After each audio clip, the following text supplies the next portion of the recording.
Kematian korban mungkin bisa menyampaikan gimana kronologisnya. Saat itu Bapak kasih tahu saya pakai HP.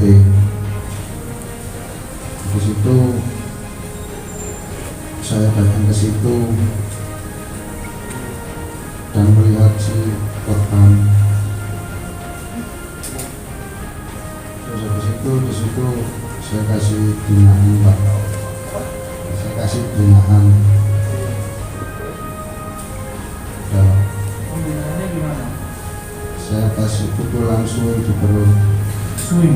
Ya, Kalau swing itu berarti dari bawah ke atas, pukulan dari bawah ke atas. enggak, Pak, lurus.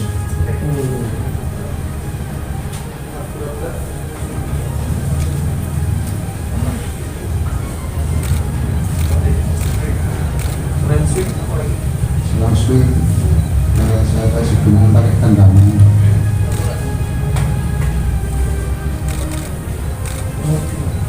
Kalau ini menggunakan ini atau apa? Terus apa lagi gimana? Sudah. Ya, Oke. Nah, terus apa yang selaku koordinator pos 3 apa yang kamu lakukan terhadap korban? Saya memukul satu kali dan menendang satu kali. Memukulnya seperti apa? Coba. Nah, Iya. pukulan tendangan yang sama. Iya, Sudah tahu. iya. Terus kenapa saudara masih menendang lagi? Kan udah kondisi udah parah.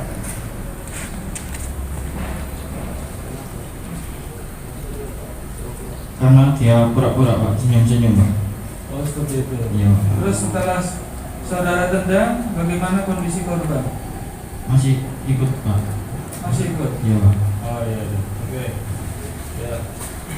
Nah, terus apa yang saudara lakukan perbuat terhadap korban? Karena waktu itu kan para yang lainnya sudah selesai, tinggal korban berjalan sendiri.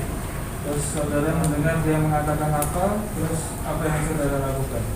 Saya menendang satu kali. Waktu jalan dia sambil senyum-senyum dan berkata kotor seperti mesu-mesu gitu.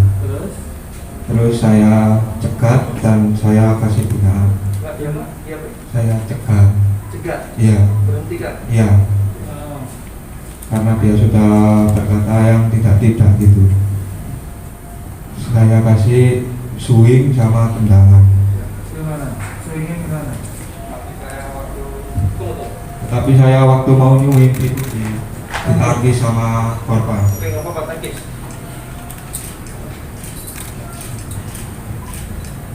Tangkis? Ditangkis. Nggak kena? Nggak kena cuma sedikit ini langsung ditangkis. Oke, Terus? Lalu saya apa-apa tarik nafas dan balik lagi lalu Udah. saya Momen. saya tenang. Ya, gini. Lalu saya tendang Terus? satu kali. Terus nggak ditangkis sama dia? Enggak. Terus? Waktu itu sudah terus korban sempat diam lalu saya Korban diam. Dia posisinya berdiri atau jatuh? ya begini habis itu jatuh. Jatuhnya gimana posisinya? Ya jatuh gini. Jatuhnya tidur atau jatuh doang? Atau Jatuh tidur. Tidur. Tidur. Nah, terus? Tidur. Setelah itu ada lirik saya Jabri itu Ya. membangunkan dia. Bangunannya gimana? Berdua kan? Nah, posisi gimana? Waktu bangunnya gimana? Nah, kamu gitu. Nah, kan berdua. Bangunannya berdua. Habis itu ini dibawa kemana? Saya bopong ke tempat istirahat. Di waktu itu masih bisa bangun? Masih bisa bangun dan sempat bilang berkata-kata kotor lagi. dipotong itu ke tempat istirahat, dan saya melanjutkan mengambil konsumsi untuk istirahat. Terus setelah itu Lalu setelah itu dia ditampani sama pelatih rayonnya. Lalu setahu saya dia dipukul sama pelatih rayonnya itu di bagian sini. Bagian sini sebanyak 2 kali setahu saya. iya, gitu. Lalu korban itu langsung kejang gini. Udah.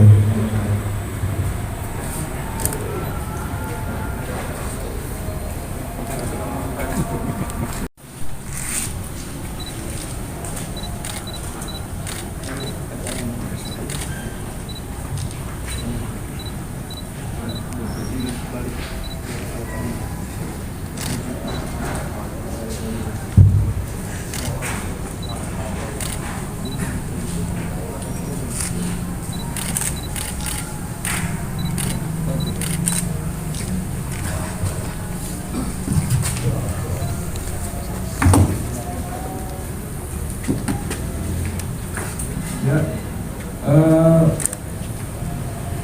hari ini kita rilis tentang kasus penganiayaan turut serta melakukan kekerasan terhadap anak yang mengakibatkan korban meninggal dunia. Ya. Kejadian pada hari Minggu tanggal 19 September jam 11 di tanggal 11 September, hari Minggu tanggal 11 September jam 11 di Sidoarjo. Korban saudara Ara 17 tahun meninggal dunia, meninggal di RSUD Kabupaten Sidoarjo. Jadi tersangka sementara yang kami lakukan penetapan sebagai tersangka ada 4, yaitu saudara EAN, saudara MAS, ini masih anak, kemudian saudara FL dan saudara MRS. Ya. Modusnya mereka melakukan kekerasan fisik terhadap korban. Nah, jadi ini adalah ujian kenaikan tingkat dari salah satu perguruan silat. Ini ada 3 tahapan. Tahap pertama, kedua, dan ketiga. Jadi di tahap ketiga, saudara ARA ini sudah menerima beberapa kali pembinaan fisik. Kemudian tidak kuat, tetapi masih, dan melaporkan kepada pelatihnya saudara EA bahwasanya dia sudah tidak kuat lagi, tetapi diminta istirahat sebentar. Tetapi kemudian oleh pelatihnya dia dibina kembali, terus tadi dilakukan pemukulan dan tendangan. Kemudian setelah itu pelatihnya ini pindah, kemudian diserahkan kepada yang ini tadi, salah satu tersangka lain, yaitu saudara FL, koordinator di tempat tahap ketiga, ya, tahap ketiga. Setelah itu oleh saudara FL, karena dilihat korban ini masih senyum-senyum, dilakukan pembinaan kembali. Jadi pembinaan kembali, ditendang, kemudian juga dipukul, pukulan swing, tadi pukulan lurus ke arah bagian perut. Tendangan juga sama ke bagian perut. Setelah itu korban jatuh, kemudian diminta istirahat kembali. Setelah itu rekan-rekannya yang lain sudah mulai meninggalkan. Korban juga kemudian bangun. Korban juga ingin menyusul rekan-rekannya yang lain, tetapi saat dia berjalan keluar kata-kata kotor daripada korban. Bahasa Jawanya misu-misu. Kemudian ditemukan waktu misu-misu itu ada saudara MRS yang mendengar umpatan-umpatan daripada korban. Kemudian korban dibina kembali karena ini adalah pelatih-pelatihnya. Jadi dibina kembali juga sama, mendapatkan pukulan dan juga tendangan. Tetapi pukulannya sempat ditangkis, itu kemudian untuk tendangannya diterima. Kemudian korban jatuh. Kemudian oleh saudara MRS ini, korban yang sudah terjatuh dibawa kemudian diistirahatkan. Terus kemudian setelah diistirahatkan, ini ternyata kondisinya tidak bagus, kejang-kejang. Kemudian dibawa ke rumah sakit, ini terus kemudian meninggal di rumah sakit. Hasil visum, pada pemeriksaan luar ditemukan luka memar pada wajah kanan dan kiri, luka memar pada dada dan luka lecet pada dada. Pemeriksaan dalam ditemukan pendarahan pada kelenjar perut atau selaput, ditemukan memar pada hati. Kelainan tersebut di atas disebabkan adalah kekerasan tumpul.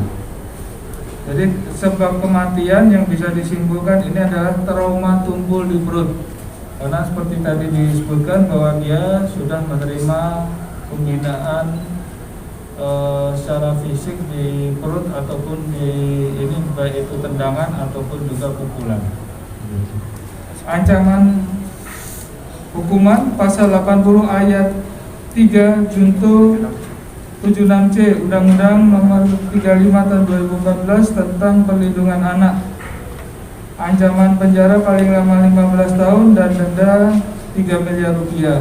Kemudian juga pasal 170 ayat 2 dan ketiga KUHP, ancaman pidana paling lama 12 tahun penjara.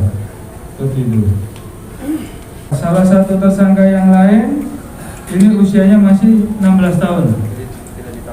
Tidak kita tampilkan, tetapi dia juga melakukan hal yang sama, melakukan tindakan dia tendang dan juga dia melakukan pukulan swing. Karena pada saat kegiatan tersebut ini melihat bahwasanya korban ini masih tersenyum, kemudian masih dikira bercanda, sehingga ini mungkin miskomunikasi antara pelatih dan korban, kemudian juga ini memicu emosi ataupun juga mengakibatkan pelatih tidak terkontrol sehingga melakukan perbuatan tersebut.